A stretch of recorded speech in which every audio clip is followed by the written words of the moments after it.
오늘 이제 공부할 단어는 바로 1930년대, 40년대 일제강점기 부분. 우리가 일제강점기, 자, 1910년부터 시작해서 1919년 3월 1일 때까지 우리 일제강점기 제1기라고 얘기했었어. 맞지? 그리고 무단통치를 하는 시기였다. 무슨 통치? 무단통치하는 깡패 새끼라고 얘기했잖아. 그렇지? 그리고 얘들아, 이때 1914년에서 1918년까지 1차 세계대전이 일어나. 1차 세계대전이 일어난다. 자, 그리고 3.1운동 이후부터 일본의 통치 방법이 무단통치에서 뭐로 바뀌어? 문화통치로 바뀌어. 그게 언제까지야? 언제까지? 1931년까지 해서, 자, 여기까지는 우리는 일제강점기 제2기라고 해서 문화통치라고 얘기를 해. 뭐라고 한다? 문화통치 20년대야, 쉽게 얘기해서. 그럼 이제 우리가 오늘 공부하는 1931년부터 시작해서 1945년 광복할 때까지, 8.15 광복할 때까지 우리는 일제강점기 제3기라고 해서 지금부터 이제 여기서 공부를 할 거야. 자, 그러면 이 일제강점기 제3기를 우리는 민족 말살통치라고 이제 공부를 할 건데, 봐봐. 지금, 시대적인 배경부터 좀 정리 좀 하고 가자. 먼저 얘들아, 1929년이 되면, 이쪽에 한번 써볼게. 1929년이 되면 세계 대공황이 일어나. 뭐가 일어난다? 세계 대공황이, 경제공황이 터진단 말이야. 29년에. 자, 당시 미국의 뉴욕에서부터 시작해서 주가가 완전 폭락하게 돼. 미국의 주식시장에서 이제 주가들 쉽게 얘기해서 지금 우리나라 뭐 삼성전자 이런 거 주식 있잖아. SK하이닉스 이런 주식들이 예를 들어 한 주당 10만 원 하는 게 막 5천 원씩 한단 말이야. 완전 그러면 돈 가치가 쫙 떨어지겠지. 그리고 많은 사람들이 이제 주가가 폭락하고 그러다 보니까 어떤 현상이 생겼어? 한번 생각해봐봐. 어떤 현상이 생길까? 일자리 당연히 잃겠지. 실업자 천지로 넘치겠지. 맞나? 내가 갖고 있는 돈이 돈이 아닌 거야. 그래, 금융기관에 가서 돈을 빌리려고 하니까 너무너무 힘든 거지. 먹고 살기가 힘들겠지. 이게, 자, 미국에서부터 시작돼서 전 세계적으로 확산되는 거야. 우리 이걸 뭐라 부른다? 대공황이라 불러. 알겠어? 그럼 이 공황을 극복하기 위해서 이제 등장하는 국가들이 있겠지. 봐봐. 이 대공황을 타파하려고 당시 미국에서는 루스벨트 대통령이 등장해. 그래서 뉴딜 정책이라고 당시 미국에서 루스벨트 대통령은 영국의 경제학자 케인즈를 데리고 오거든? 그 케인즈의 수정 자본주의를 바탕으로 해서 국가가 적극적으로 경제정책에 관여하게 돼. 실업자를 막 구제하기 위해서 미국의 테네시강 같은 것을 공공 개발하면서 실업자를 구제하려고 하는 거야. 이걸 유질 정책이라고 부른다, 알았지? 자, 그리고 영국에서는, 영국과 프랑스 같은 경우는, 영국하고 프랑스 제국주의 했잖아, 그 전에. 많은 식민지 국가들이 있었잖아. 자기 나라들하고 그 식민지 국가를 블록으로 딱 지정을 해서, 그 식민지 국가와 자기 나라 국가들만 관세를 안 매기고 똘똘똘 저것만 살아남기 위한 정책을 펼치는 거야. 우리 이것을 블록 경제체제라고 부른다. 알겠지? 자, 그러면서 이런 강대국들은 윤리일 정책이나 블록 경제체제를 통해서 공황을 타파하려고 했지만은, 자, 당시 독일, 그리고 이탈리아, 일본 같은 국가들은 미국이나 영국, 프랑스처럼 힘이 있는 게 아니잖아. 강대국이 아직 아니었단 말이야. 맞지? 그래서 인마들은 어떻게 하는 거야? 바로 전체주의 국가로 대두되게 돼. 선생님, 전체주의가 뭡니까? 1차 세계대전의 배경이 제국주의였다면, 제국주의는 강대국이 약속을 식민지배하는 거야. 2차 세계대전의 배경은 바로 전체주의인데, 전체의 이익을 위해서라면 개인의 희생을 강요해도 좋다는 게 바로 전체주의인 거야. 자, 쉽게 얘기해서 봐봐. 여기 이 건물이 지금 무너지고 있어. 잘 봐. 전체주의 국가에서, 근데 건물이 무너지는데 밖에 통과되는 사람은 20명밖에 못 살아. 근데 여기 우리가 22명 있다 치자. 자, 그럼 그 2명은 어떻게 되는 거야? 희생되겠지? 이게 전체주의야. 민주주의 국가 같은 경우는 어떻게든 다 살리려고 할 거 아니야. 자, 전체의 이익을 위해서라면 개인의 희생을 강요해도 좋다는 게 바로 전체주의인데, 독일에서는 여러분들 다들 알다시피 누가 등장해? 히틀러 등장하지? 자, 이 히틀러가 나치즘이라고 해서 게르만 민족만 우대하고, 유태인들은 피가 푸릇하면 다 죽여버리고 막 한단 말이야. 얘기하려면 되게 길어, 세계사적으로. 그리고 이탈리아에서는 히틀러 같은 놈이 하나 등장하지, 무솔리니. 이 파시스트 당이 집권하게 되면서, 역시 저거 정권에 마음에 안 드는 사람 다 죽여버리는 거야. 그리고 일본은 정권이 바뀌어. 뭐로 바뀌냐면 군인들이 통치하게 돼. 군국주의, 군인들이 통치하거든. 알겠어? 자, 그런 와중에 잘 봐봐. 1931년이 되면 일본 놈들이 어디를 쳐들어가냐면 만주를 쳐들어가. 만주 사변이 일어난다. 뭐가 일어난다? 다시 뭐가 일어난다? 만주 사변이 일어난다. 알았지? 그리고 얘들아, 세계적으로는 이런 사건이 생겨. 1939년이 되면 당시 독일과 소련이 불가침조약을 체결하고 나서 독일이 폴란드를 근데 침공해버려. 어디를 침공한다?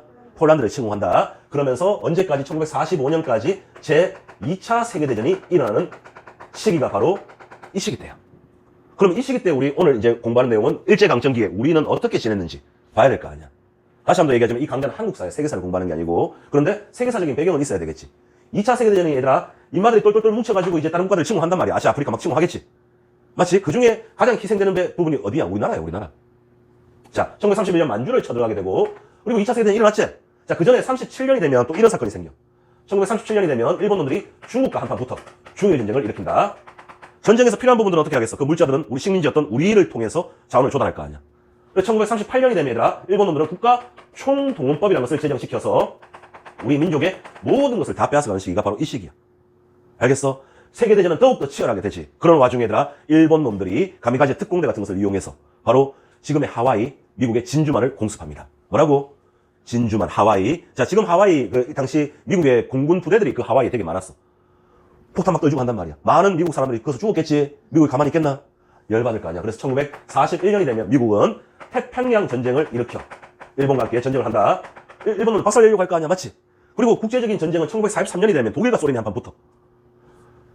일본이 진주만을 공습함으로써 미군이 참전하게 되지. 맞지? 그리고 독일이 계속해서 압박하다 보니까 소련이 또 참전하게 돼. 바로 그 유명한 스탈린그라드 전투가 1943년에 일어난단 말이야. 그리고 1944년이 되면 노르망디 상륙작전 같은 것을 하게 돼. 그런 와중에 자 미국 연합군들이 일본의 히로시마 나가사키 원자 폭탄을 투하하게 되면서 일본이 패망하면서 우리나라가 광복을 한다는 얘기야. 이게 세계사적인 얘기고. 이되나? 그럼 우리가 오늘 공부할 내용은 바로 일제강점기 제3기 때 일본 놈들은 누가 정권을 잡았다? 누가? 군인들이 정권을 잡았어. 맞지? 자, 여기 있는 군인들이 무슨 통치를 했다? 우리 민족의 신을 담아려고 하는 민족 말살 통치를 펼쳤단 말이야. 이해되나 무슨 말인지? 그래서 우리는 1930년대, 40년대를 일제강점기 제3기라고 얘기를 하는데, 한 개만 더, 내신 공부하는 친구는 특히 더, 일제강점기 제3기, 3기는 중일전쟁 이전과 이후를 좀 구분을 해둬야 돼. 중일전쟁 이전과 이후를. 알았지? 그러면 민족 말살 통치를 통해서 우리 민족을 어떻게 억압했는지 지금부터 한번 가볼게. 선생님, 그러면 일본 놈들은 우리 민족을 어떻게 말살했습니까? 일단 정신을 먼저 말살시키려고 했겠지. 자, 여러분들 이런 말 들어봤어, 혹시? 내선일체. 이게 무슨 말이야? 내선일체. 내진. 일본인과 조선인은 하나라는 얘기야. 동그라미 치보자. 이런 말로 하면 일제강점기 몇 기? 3기. 자, 그리고 일선동조론. 이거 무슨 말일까? 일선동조론. 일본과 조선은 누가? 조상이 동일하다. 같다는 얘기야. 알겠지? 이런 말로 하면 몇 기? 3기. 자, 그리고 봐봐. 한국시민아. 천황나라 신화되는 기회를 주겠대. 그러면서 한국시민 서사 암송 같은 것을 강요해. 그리고 궁성요배라고 해서 당시 12시만 땡 되면 묵념을 하는 거야. 동쪽을 향해서. 이런 말 나오면 다 몇 기?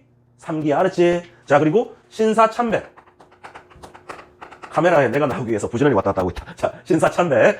자, 이거 뭐야? 쪽발이 신한테 전한다는 얘기야. 쪽발이 조상한테. 알겠어? 자, 또 뭐 여러분들 창씨개명 이런 말 들어봤나? 이 무슨 말이고? 성을 바꾸는 거, 성을. 자, 내 성이 최씨잖아. 맞나? 근데 뭐 아리가또 뭐 도끼로 뭐 이런 식으로 성을 바꾸는 거야. 알겠어?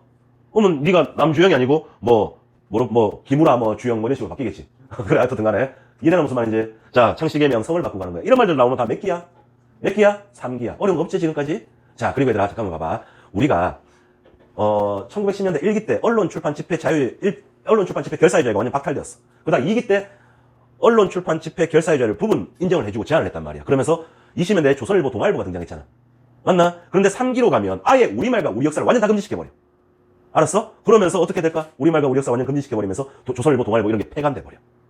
어떻게 된다? 폐간돼버려. 잘 기억해야 한다. 자, 그리고 얘들아, 일본 놈들은 31년에 어딜 쳐들어갔노? 만주를 쳐들어갔잖아. 내 좀 봐. 그러다 보니까, 자, 만주를 쳐들어가다 보니까, 봐봐. 만주가 지금 이 지역이잖아, 이 지역.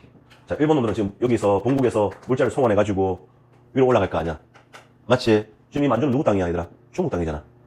그렇지? 자, 그러면 이 물자를 공급하기 위해서 한반도를 봐봐. 군수 물자 보급하는 전진기지로 삼아. 우리 이것을 뭐라 불러? 병참 기지화 정책이라 불러. 뭐라 부른다? 병참 기지화 정책이라 부른다. 알았지? 한반도를 군수 물자 보급하는 전진기지로 삼단 말이야. 그러면서 이때 지금 북한 북부지방에서는 뭐 청진, 성진, 강계 이쪽 지역에 군수공장, 중화공장들이 막 등장한단 말이야. 눈 똑바로 뜨고. 됐어요? 자, 그리고 얘들아, 그래서 북한은 중화공업이 먼저 발달하고 나중에 경공업이 발달해. 우리나라 같은 경우는 60년대 경공업, 70년대 중화공업. 지금은 첨단 산업이잖아. 알겠어? 자, 병창 기지화 정책을 실시하게 되고, 자, 봐봐. 그리고 한반도 남쪽에는 면화, 북쪽에는 면양을 사육하는 남면 북양 정책을 실시하는 거. 남면 북양 정책이란 말 나오면 일제강점기 몇 기? 몇 기? 3기라는 얘기야. 알겠어요? 됐나? 자, 그런데 우리가 하나 더 알아둬야 될 것은, 자, 잘 봐. 중일전쟁 이전과 이후를 좀 구분하라 했습니다, 선생님. 맞지? 중일전쟁 이후에 일본 놈들은 이제 모든 것을 우리한테 다 빼앗아 가야 될 거 아니야, 전쟁하기 위해서. 그래서 뭐를? 국가총동원법을 제정하거든. 뭘 제정한다? 국가총동원법을 제정한다. 그래서 우리의 모든 것을 다 빼앗아가. 뭘 뺏어간다? 모든 것을 다 빼앗아간다. 잘 봐야 돼. 특히 여기서 인적 자원이라고 해가지고, 자, 인적 자원이라고 해서 징용, 징병, 그 다음에 군대 위안부. 자, 징용이란 말은 혹시 여러분들 뭐 군함도 같은 영화 봤나? 광산 같은 데 끌려가서 노가다 하다가 죽는단 말이야, 쉽게 해서. 징병, 학도, 지원병. 당시 2차 세계대전에 우리 조선 사람들이 끌려가가지고 총알바지 된단 말이야. 군대 간단 말이야, 쉽게 얘기해서. 그리고 군대 위안부. 여학생들 같은 경우는 뭐가 되는 거야, 쉽게 얘기해서. 일본 놈들 군인들한테 성 노리게 되고 한단 말이지. 이해되나 무슨 말인지. 자, 인적 자원으로 이렇게 다 빼앗겨가고. 잘 봐. 시험 문제는 여기 잘 나올 거야. 물적 자원으로. 얘들아. 공출이란 말 나올 거야. 동그라미 쳐봐. 그 다음 배급이란 말 나올 거야. 동그라미 쳐봐. 이거 아주 중요해. 잘 나온다. 우리 평가원 문제 풀 때 자꾸 나오잖아. 자, 공출은 선생님 뭡니까? 공출이란 말은 국가에서 출납을 담당한다는 얘기야. 자, 이렇게 한번 설명해볼게. 내 좀 봐. 좀 봐봐. 자, 내가 승민이 집에 갔어. 승민 조선 사람이야. 나 일본 놈이야. 가니까 저녁에 이 시간쯤 간 거야. 승민이 부모님하고 승민이가 이제 밥을 먹고 있는 거지. 내가 일본 놈이니까 문 열어라 해서 문을 확 강제로 열고 같이 식탁에 앉아가지고 밥 그릇에 밥 부어갖고 같이 밥 먹고 있는 거야. 졸라 였겠지. 얘들 입장에서는. 어떻게 하겠어? 나갈 수도 없어. 왜? 나 일본 놈들이니까. 그리고 밥을 다 먹고 나면 난 그 밥그릇하고 젓가락, 숟가락 이런 거 들고 가는 거야. 그리고 나를 못 가게 막으면 어떡해? 뭐 싸우거나 때리거나 이러면 난 칼로 씻어 죽이고 뭐 총 쏴 죽이고 간단 말이지. 쉽게 해서 국가에 출납을 안 나가는 거야. 알겠어? 뭐 녹그릇, 젓가락, 숟가락, 밥그릇 이런 거 다 뺏어 간다는 얘기지. 그리고 배급제. 뭐라고? 배급제를 실시한다. 알았지? 뭘 실시한다? 배급제를 실시한다는 거 꼭 좀 기억해라. 3기 때 민족 말살 통치를 하면서 우리의 모든 것을 다 빼앗아간다 생각하면 되고, 자, 중일전쟁 이전과 이후 차이점은 국가총동원법을 제정해서 모든 것을 다 빼앗아간다는 얘기야. 알겠어? 됐나? 자, 다시. 그러면 일제강점기 1기 때 1910년대 일본 놈들은 깡패 새끼들이 토지 조사 사업을 통해서 땅을 빼앗아갔잖아. 무슨 영 나오면 다 일기였어.